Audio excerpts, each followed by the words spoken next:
Beberapa hari ini jagat media sosial ramai membicarakan soal influencer yang memamerkan jumlah followers dan juga meminta makanan gratis dengan alasan bisa meningkatkan engagement restoran.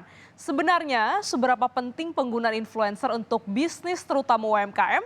Kita akan berbincang bersama dengan pengamat marketing sekaligus managing partner InVenture Yuswo Hadi. Selamat pagi Pak Yuswo.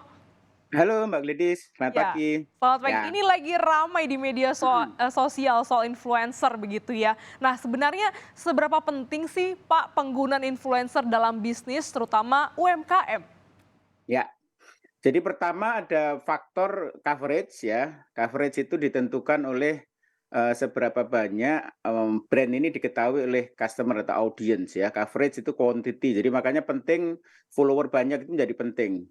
Yang kedua adalah dari sisi deepness ya, dari sisi engagement. Jadi jumlah follower saja nggak cukup. Yang penting juga adalah apakah ada kesesuaian antara brand dengan si influencer ini dan bagaimana kedalaman engagement itu. Jadi penting pertama untuk memperkenalkan produk dan kemudian yang lebih bagus lagi adalah ketika brand itu punya asosiasi tertentu atau brand itu punya satu engagement tertentu dengan customer melalui influencer ini. Jadi influencer menjadi kayak bridging bagi brand untuk menjangkau audiens. Makanya memang di era di mana semua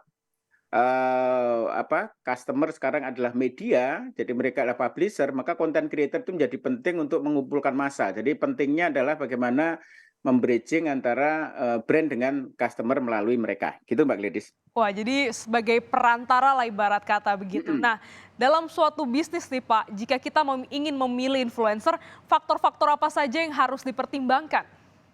Ya, dengan dua tujuan tadi, yang pertama memang mesti harus memang followersnya banyak, makanya kalau kasus kemarin dipamerkan jumlah follower itu karena memang yang diinginkan oleh brand adalah followersnya besar. Tetapi biasanya kalau followersnya besar, harganya juga mahal. Dan kalau untuk UKM, maka mesti juga harus pilih-pilih sesuai dengan budget gitu ya. Tetapi sebenarnya juga follower yang besar juga tidak menjamin sih. Jadi yang paling penting adalah kesesuaian brand dengan karakter dari brand dengan karakter dari influencer itu ya. Jadi kesamaan itu. Kadang-kadang micro influencer biasanya gitu Mbak, kalau dia makro atau mega influencer, artinya followernya besar sekali, biasanya engagement ke audien itu lebih rendah, karena jumlahnya besar kan. Tetapi kalau mikro, ya misalnya di bawah 10.000 atau di bawah 5.000, itu engagementnya akan lebih deep gitu. Sehingga kalau untuk UKM sebenarnya lebih cocok, nggak yang gede-gede amat, tetapi mikro, tetapi jumlahnya besar.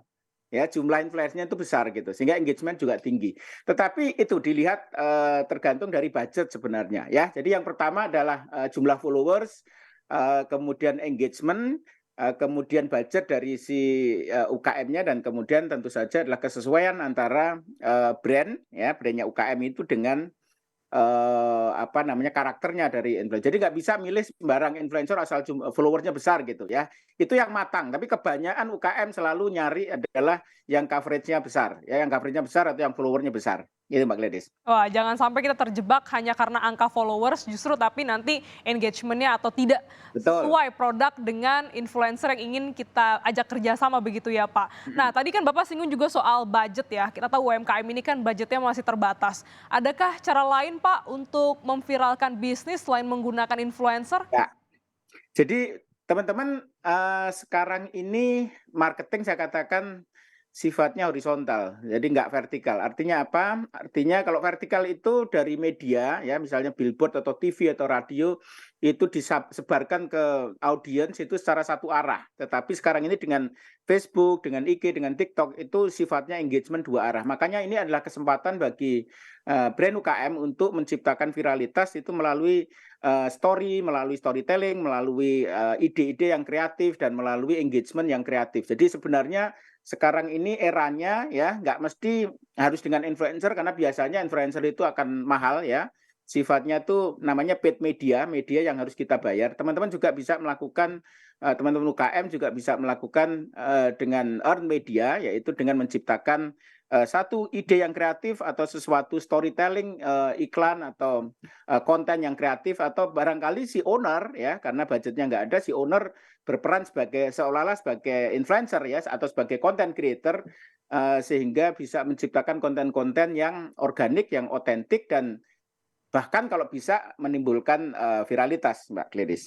Wah, kuncinya mungkin memang viral begitu ya. Bisa siapapun, Mhm. kawan kita, saudara kita mungkin membantu kita untuk memviralkan, terutama tak tertutup kemungkinan ya pemilik bisnis juga bisa jadi influencer langsung Betul. memviralkan, memperkenalkan produk-produk mereka. Baik, terima kasih Pak Yuswo Hadi telah bergabung Terima kasih, dalam Mbak Kompas Gladys. Bisnis pada pagi hari ini. Sehat selalu Bapak.